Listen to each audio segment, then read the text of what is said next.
हा घेऊन ये. माझं दुकानाचं नाव शेतकरी राजा ॲग्रो सर्व्हिसेस जालना, मुक्काम पोस्ट जालना. जालन्यामध्ये आपल्या जालना जिल्ह्यामध्ये दुकान आहे.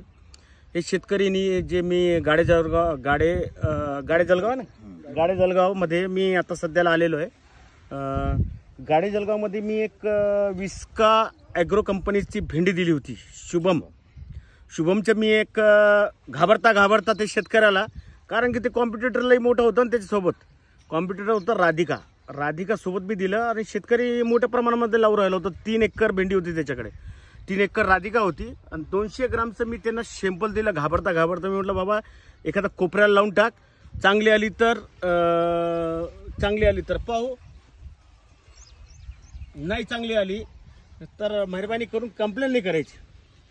ठीक आहे म्हणून शेठ, आता तुम्ही देऊ राहिले. बाकी विस्का ॲग्रोवर आमचा पूर्ण विश्वास होता की जे देणार रोटी सर चांगलं देणार हे इतका विश्वास होतो. मग ते शेतकऱ्याला सहज फोन लावलं. मी म्हटलं भेंडी कसं काय म्हणे. शेतकरी म्हणे साहेब तुम्ही याच म्हणे, ते सॅम्पल तुमचे जे 200 ग्राम त्यांनी हंगामा करून टाकलेले म्हणे. 3 एकर राधिका त्याच्या समोर फेल आहे म्हणे, फेल 100% फेल आहे. मी आता वावरात आलेलो आहे. पेऱ्यामधलं अंतर, भेंडी याचं एक प्रमुख वैशिष्ट्य आहे.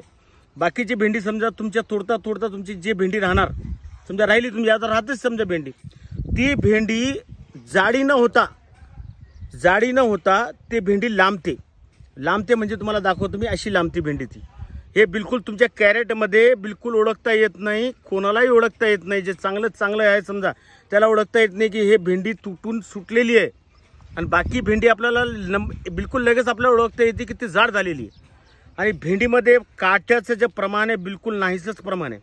आणि भेंडी एकदम मुलायम बिलकुल असं तुम्ही असं दाताखाली तुमचं ठेवलं ना तर एकदम तोडता येते. तर भेंडी विस्का ॲग्रोची हंगामा करणार म्हणजे करणारच, 100% करणार.